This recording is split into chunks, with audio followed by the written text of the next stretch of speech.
for educational critical review and reaction is the late, great Jordan Maxwell. Religion is all about sex. Period. That's what it's all about. That's why in front of most churches, the steeple is really just a big phallus. Yeah, I will give you some hints. I know you don't have 8 hours or 10 hours for me to go through this, but I'll give you some hints up front about how sex is the bottom line in all religion, period, Christianity.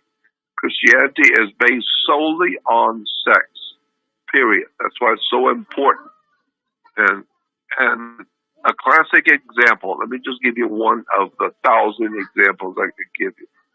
The 10 Commandments. You always remember, what's his name, Charlton Heston playing in the movie The 10 Commandments? Yes. Oh, blue eyes. Okay, you see Charlton Heston, you see Moses coming down from the mountain with the 10 Commandments. Well, what you don't know is that the Bible reference works. If you go to encyclopedias of the Bible in UCLA or USC, or county USC, universities, or to the big seminaries, the big university seminaries for Christianity. Mm-hmm. And well, you need to understand why are they call it a seminary. Oh, stop. Yeah. It just hit me. It just hit me. Oh, my God. A seminary. So if you're going to be a preacher, you're going to be a minister, you got to go to a seminary. And study all about the word, and then they will show you how the word Cohen is a Jewish word for a priest. A priest, a name for a priest in Judaism was called Cohen. A lot of Jews have the last name of Cohen. Mm-hmm. Cohen is a priest in Judaism. But do you know what Cohen means in Hebrew? What? It means the protector of the human semen. Stop. He protects the human semen. So therefore, he's in charge of you having babies. If you're a Jew, you talk to the rabbi because he is the rabbinical authority over your body and how you reproduce. So the Christians have a seminary, but the Jews have a holy priesthood called Cohen. And the word Cohen, translated from the original word, that what gives us the word Cohen, means protectors of the semen. What? So Jordan, I'm seeing a connection here. It's all about domination over our physical form. That's it. You got it finally. And that's why we have God the Father. This is why God is called the Father, our Father. Why? Because the Father is the male. Right.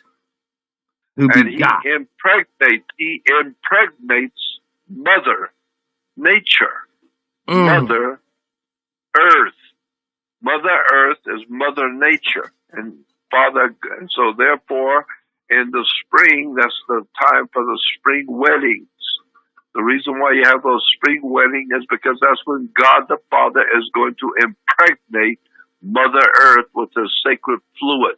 And so the ancient people said God the Father, in ancient Hindu, the ancient Hindu word or name for God in the ancient Hindu, his name was Rain, R-A-I-N. Look it up in a dictionary. The Rain, R-A-I-N, was a name of God the Father in the Hindu religion. And so today, in the spring is when you have a spring wedding. Why? Because that's when God the Father is going to impregnate Mother Earth, Mother Nature, with His sacred fluid called rain. And the rain it comes from the Father in heaven. Obviously, it must come from the Father. And so, therefore, it's going to impregnate the earth, and all the flowers are going to grow. All the plants are going to grow, the food's going to grow, and now we will have food to eat, beautiful flowers, and we'll have all the animals will come out, they will reproduce, and the humans and all the boys will be chasing the girls in the spring because it's just natural. It's just plain old, down-home natural. Yeah. Guys are looking for the women, and the women are playing with the guys. And so why? Because it's just male and female, and it's a springtime for wedding. And that's why Jesus, in the Bible, we're told in the Bible that Jesus went to something called the marriage feast of Cana, where him and his mother went to the marriage feast of Cana. You remember that story in the Bible? Marriage feast of Cana? Not right offhand. Okay, well, that's in the Bible. There's a story about Jesus, and he was invited to go to a big marriage, and his mother went with him. And his mother's name was Mary. Mary is the mother of Jesus.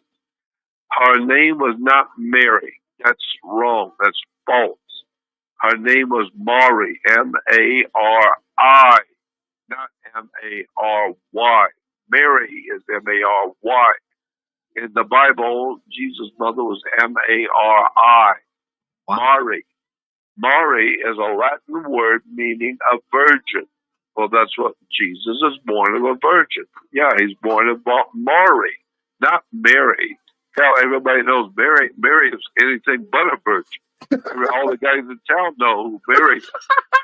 She's not a, but nobody knows Mary, M-A-R-I. That's why she's a virgin. Wow. And so, yeah, and so look it up in the dictionary, look it up in the Bible encyclopedias. Jesus' mother was spelled M-A-R-I, Mary. And so... Now, would the concordance help a person find the... if a person used a biblical concordance, would that also help with researching some of the... That's exactly right. Okay. There's something called Bible concordance. And you get one of those big Strong's Bible concordance, the big one, the big Strong's Bible concordance. It's not that expensive. It's only about $19.95, I think it is, from Amazon. It's the Bible concordance, about $20, but it's a big, huge volume with every word ever used in the Bible, period, and what it meant, where it came from, and what it actually meant.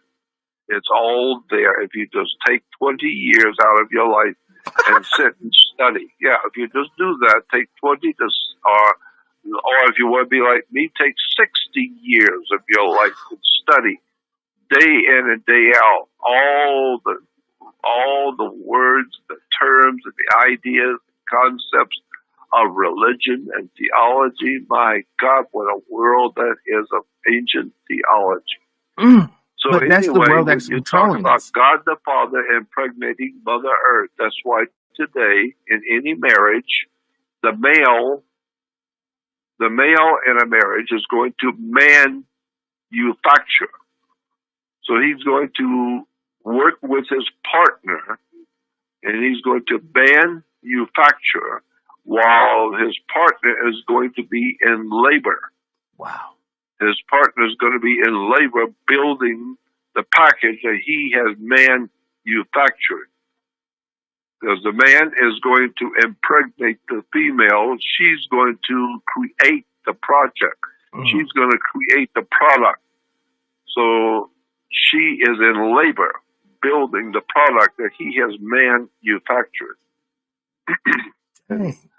This is the beginning of the whole birth certificate thing. Let me go back to Moses and the Ten Commandments, because I got off on that. So we're told that Moses goes up into the mountain and sees and talks to God, and God gives him something called the Ten Commandments. That whole story is so incredibly impregnated with stuff you have never heard before and have no idea in the world what's being said. It will absolutely knock you over when you find out the real story that's hidden by the church about Moses. Incredible. So Moses goes up and he goes up the side of the mountain, and the children of Israel are down below on the land. They're down below and they're dancing around a golden calf. Correct. Do you remember that? Yep. The golden calf. Mount Sinai. The golden calf is one of the signs of the zodiac. One of the signs of the zodiac is Taurus, the bull.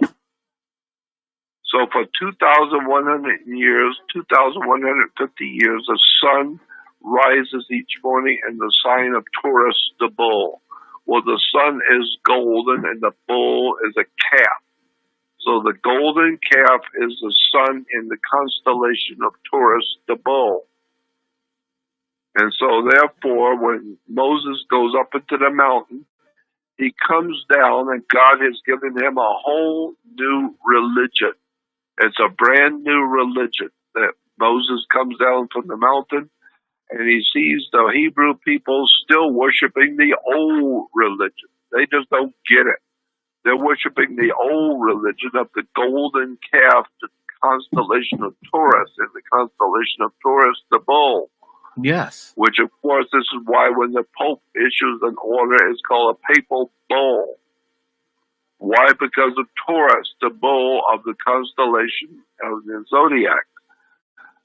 But, my God, there's so much to tell you. We only have a certain amount of time. So much more to tell you. One of the chatters is, they're asking you to elaborate more on the Moses story.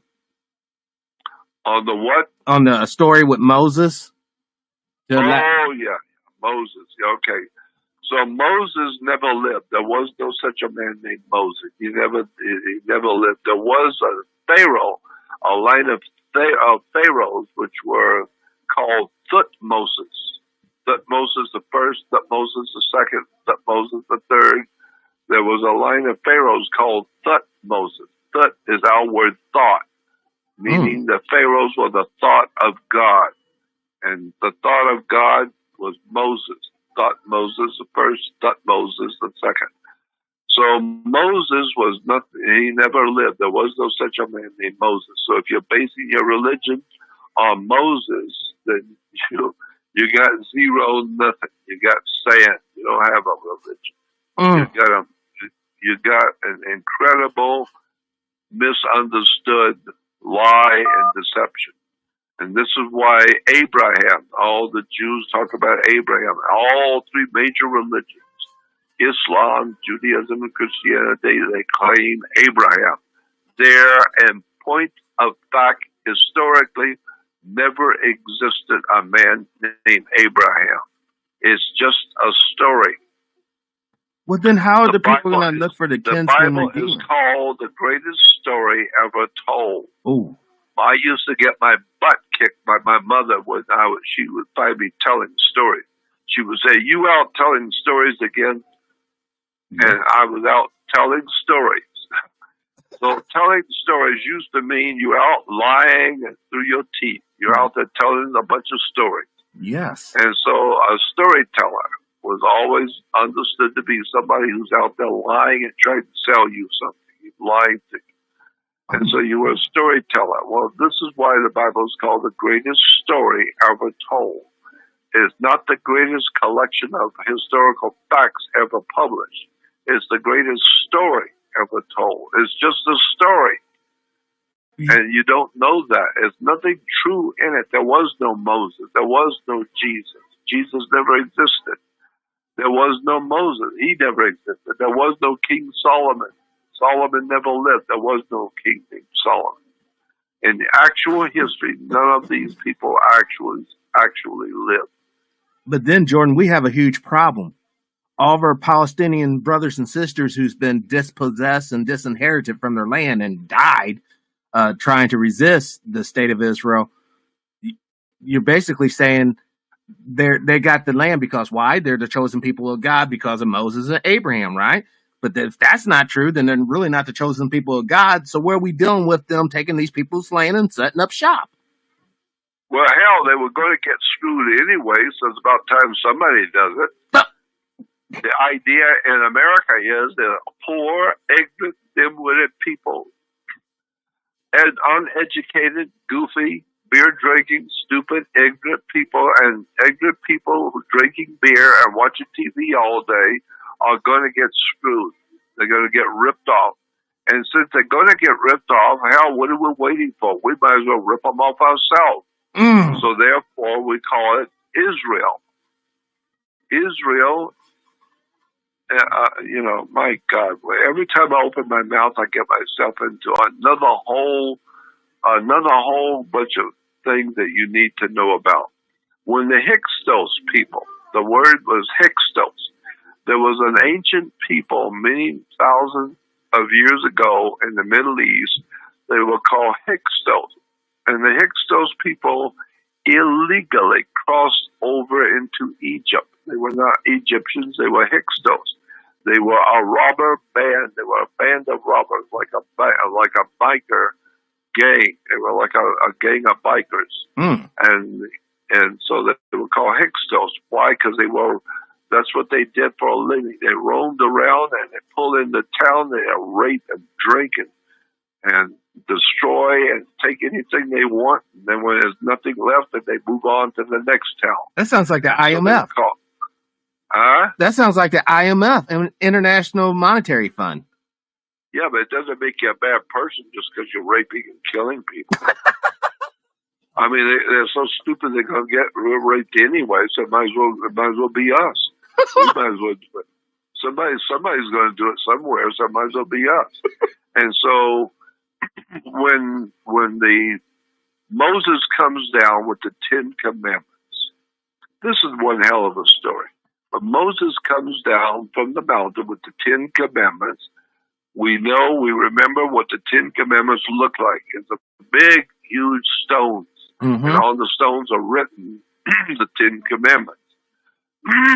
Well, if you go to the Encyclopedia of Christianity, the different dictionaries and encyclopedia references in the seminaries where the priests go, and read the reference work, read the seminary, read the big reference works, the encyclopedias about Christianity, and look up the word 10 Commandments.